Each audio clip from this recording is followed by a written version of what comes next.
Marwadi university మంచి భవిష్యత్తు కోసం తెలుగు విద్యార్థులు ఇష్టపడే యూనివర్సిటీ. కాల్ 9059052378 9059052379.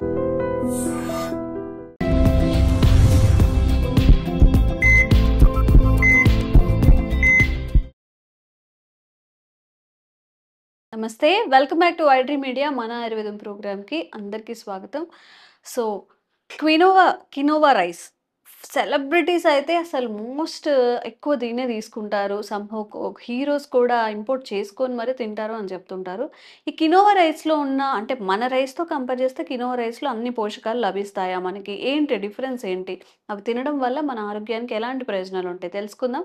ప్రస్తుతం అంతా ఉన్నారు వంటింటి చిట్కాలకు కేర్ ఆఫ్ అడ్రస్ అయిన చిటిబొట్ల మధుసూదన్ శర్మ గారు. గత 35 ఏళ్లకు పైగా కూడా ఆయుర్వేద వైద్యాన్ని అందరికీ అందిస్తున్నారు. సో ఈ విషయం మీద మనం ఒక క్లారిటీ తెచ్చుకునే ప్రయత్నం చేద్దాం. నమస్తే సార్, ఎలా ఉన్నారు? బాగున్నానమ్మా. సార్, కినోవా రైస్ ఇప్పుడు సింగిల్ పాలిష్డ్ రైస్ అని చెప్తున్నారు, దంపుడు బియ్యం అని చెప్తున్నారు, ముడి బియ్యం అని చెప్తున్నారు. వీటన్నిటిని మించి కూడా కినోవా రైస్లో అన్ని పోషక విలువలు ఉంటాయా? రైస్ని మించి కూడా అంటే దాన్ని తీసుకోవడంలో ఎలాంటి హెల్త్ బెనిఫిట్స్ ఉంటాయి సార్? ఈ మధ్య చాలా డిమాండ్ క్రేజ్ వచ్చిందమ్మా. కినోవా రైస్ ఒకనొకప్పుడు అయితే ఫారిన్ కంట్రీస్లోనే లభ్యమయ్యేది. సెలబ్రిటీస్ వాళ్ళు, హై ప్రొఫైల్ ఉన్నటువంటి వాళ్ళు, వివిఐపీస్ ఉన్నటువంటి వాళ్ళు, ఆ స్థాయిలో హై సర్కిల్ ఉన్నటువంటి వాళ్ళు వాడేవాళ్ళమ్మా.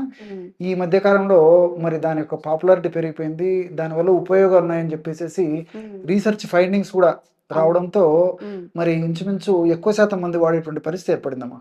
యాక్చువల్లీ దీన్ని కీన్వా రైస్ అంటారమ్మా. ఇది కూడా ఒక మొక్క యొక్క గింజలు. ఇప్పుడు మిల్లెట్స్ ఏ విధంగా ఉంటాయో అదే టైప్ లో ఒక టైప్ ఆఫ్ ఇదమ్మా ఇది కూడా. కాబట్టి ఈ కినోవా రైస్ యాక్చువల్లీ ఏమంటే అమెరికా పంటమ్మా. తర్వాత ఇతర దేశాల్లో పండించడం జరిగింది. క్రమక్రమంగా మన దేశంలో పండించడం కూడా జరుగుతుంది. మన తెలుగు రాష్ట్రాల్లో కూడా ప్రస్తుతం పండిస్తున్నారమ్మా. ఇంతకుముందు ఒకనొకప్పుడైతే కినోవా రైస్ విపరీతమైన కాస్ట్ ఉండేది కాబట్టి సామాన్య మానవునికి అందుబాటులో ఉండేటువంటి పరిస్థితి లేదమ్మా. క్రమక్రమంగా దాని యొక్క ఖరీదు కూడా తగ్గుతోంది. ప్రస్తుతం అయితే ఇంచుమించు ఆవరేజ్ గా కినోవా రైస్ ఒక కిలో 150 రూపాయల నుంచి 200 వరకు ఉందమ్మా. ఇంకా ఖరీదు ఇంకా తక్కువ అవుతుందని చెప్పేసి అనుకుంటున్నారమ్మా. సో ఈ క్వినోవా రైస్ యొక్క ప్రత్యేకత ఏంటంటే దీంట్లో మంచి పోషకాంశాలు ఉంటాయి. రెండవది ఈ కార్బోహైడ్రేట్స్ మిగతా వాటితో పోల్చుకుంటే కార్బోహైడ్రేట్స్ తక్కువ ఉంటాయమ్మా. సర్వసాధారణంగా ఈ మన రైస్లో పోల్చుకుంటే కార్బోహైడ్రేట్స్ ఎక్కువ ఉంటాయి. సో ఈ క్వినోవాలో కార్బోహైడ్రేట్స్ తక్కువ ఉంటాయి. సో ఈ రోజుల్లో మనకు కావాల్సింది ఏంటంటే కార్బోహైడ్రేట్స్ తక్కువగా ఉన్నటువంటి ఆహారమే మన జీవన విధానానికి సంబంధించి సరిపోతుందని చెప్పేసి మన సైంటిస్టు, మేధావులు, డాక్టర్లు కూడా చెప్తున్నారమ్మా. సో ఉదాహరణకి 100 గ్రాములు క్వినోవా రైస్ తీసుకుంటే 64 గ్రాములు కార్బోహైడ్రేట్స్ ఉంటాయి. తర్వాత ఒక 14 గ్రాములు ప్రోటీన్స్ ఉంటాయి. అట్లే ఫ్యాట్స్ వచ్చేసి 6 గ్రామ్స్ ఉంటాయి. ఫైబర్ వచ్చేసి 7 గ్రామ్స్ ఉంటుందమ్మా. వీటితో పాటు ఐరన్, తర్వాత phosphorus, magnesium, manganese, folic acid ఇలాంటివన్నీ కూడా అనేక రకాల పోషకాంశాలు కూడా ఉంటాయమ్మా. వీటితో పాటు యాంటీ ఆక్సిడెంట్ ప్రాపర్టీస్ ఉన్నటువంటి క్వర్సెటిన్ అనేటువంటి ఒక పదార్థము ఇలాంటివి కూడా ఉంటాయమ్మా. వీటన్నిటి తోడు ఇందులో ఉన్నటువంటి మరొక ప్రత్యేకత ఏంటంటే లియోలైసిన్ అని చెప్పేసి ఒక అమినో యాసిడ్ ఉంటుందమ్మా. ఈ లియోలైసిన్ అనేటువంటి అమినో యాసిడ్ 100 గ్రాములు ఈ యొక్క క్వినోవా రైస్ లో 540 మిల్లీగ్రాములు ఉంటుందమ్మా. ఇది చాలా చాలా ఉపయోగపడుతుందమ్మా. అది ఎలా కూడా నేను చెప్తాను. సో ఇంత గొప్పగా ఉన్నప్పటికీ, ఇంత పోషకాంశాలు ఉన్నప్పటికీ క్వినోవా రైస్ యొక్క దీని యొక్క పరిధులు, పరిమితులు ఉన్నాయమ్మా. అంటే కాయ కష్టం తక్కువగా చేసేటువంటి వాళ్ళు తక్కువ తీసుకోవాలి. తర్వాత నీడ పట్ల ఉద్యోగ వ్యాపారాలు నిర్వహించే వాళ్ళు తక్కువగా తీసుకోవాలి క్వాంటిటీ. అదేవిధంగా శారీరక శ్రమ తక్కువగా ఉన్నటువంటి వాళ్ళు తక్కువ క్వాంటిటీ తీసుకోవాలమ్మా.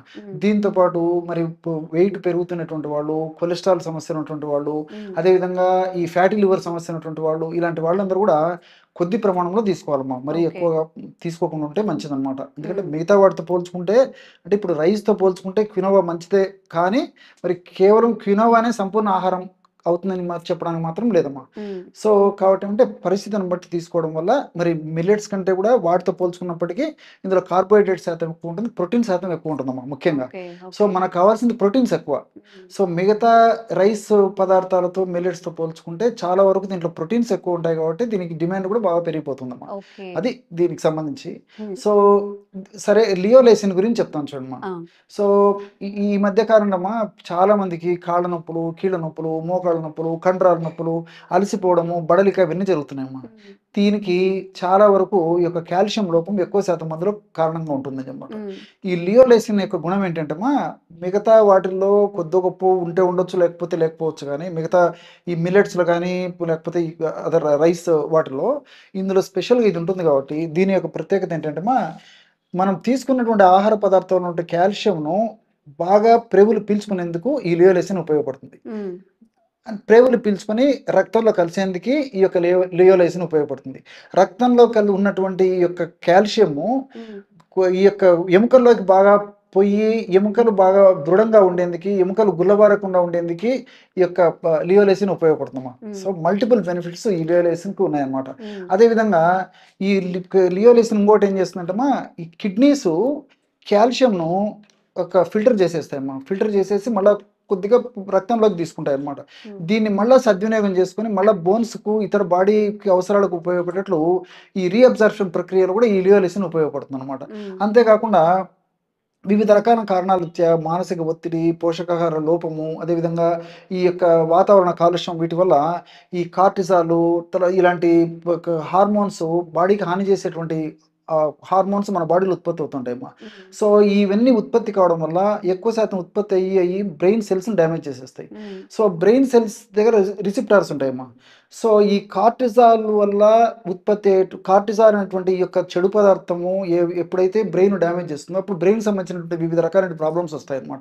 సో ఆ బ్రెయిన్ రిసెప్టార్స్ ఏవైతే ఉన్నాయో, అంటే ఈ కార్టిజాల్ను తీసుకొని బ్రెయిన్ డ్యామేజ్ కాకుండా ఉండేందుకు ఏర్పడేటువంటి రిసెప్టార్స్ను స్టిమ్యులేట్ చేసేసి ఆ రిసెప్టార్స్ను ఆ యొక్క కార్టిజాల్ బ్రెయిన్ సెల్స్లోకి పోకుండా కంట్రోల్ చేసేందుకు కూడా కొంతవరకు ఈ లియోలైసిన్ ఉపయోగపడుతుంది. అంతేకాకుండా ఈ యొక్క వైరస్ యాంటీ వైరల్ ఏజెంట్గా పనిచేస్తుందమ్మా. వైరస్ సంబంధించినటువంటి ఏమన్నా మన బాడీలోకి ఎంటర్ అయినప్పుడు కూడా వైరస్ను శక్తివంతంగా పెరగకుండా ఉండేందుకు, వైరస్ యొక్క శక్తిని నిర్వీర్యంగా చేసేందుకు కూడా ఈ యొక్క లియోలైసిన్ అనేటువంటి పదార్థం ఉపయోగపడుతుంది.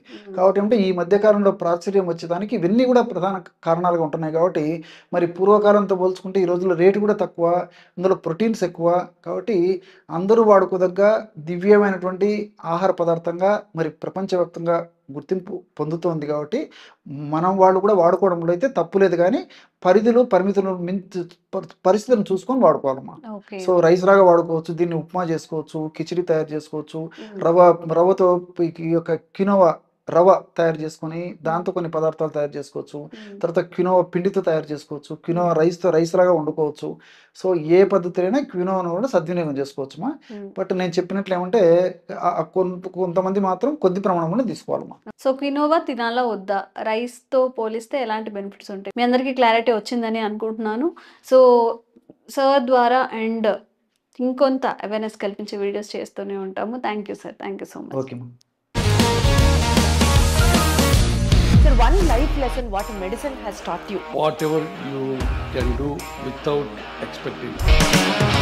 బట్ ఐ రియలీ బిలీవ్ మన పాజిటివ్ యాటిట్యూడ్ ఉంటేనే మనం ఏదైనా సాధించగలం. గట్ ని మనం కరెక్ట్ గా డీల్ చేసినట్లయితే అది మనకి పాజిటివ్ హార్మోన్స్ ని రిలీజ్ చేస్తుంది. షుగర్ వచ్చిన వాళ్ళ పరిస్థితి ఏంటి? పొట్ట దగ్గర పెరిగితే దాన్ని ఆండ్రాయిడ్ అంటారు, ఆండ్రాయిడ్ ఫోన్ కదా. అసలు థాట్స్ ఎందుకు వస్తాయి? బ్రెయిన్ డెడ్ అంటే దానికి ప్రపంచం అంతా కూడా కొన్ని నిర్దిష్టమైనటువంటి లక్షణాలు ఉంటాయి. మానసికంగా ధైర్యంగా ఉంటే క్యాన్సర్ జయించవచ్చు. You are a doctor for a cause sir, అంతే. వాళ్ళకి వచ్చిన ఆదాయం కాకుండా ఫ్రీ సర్వీస్ ఎంతమందికో చేస్తుంది.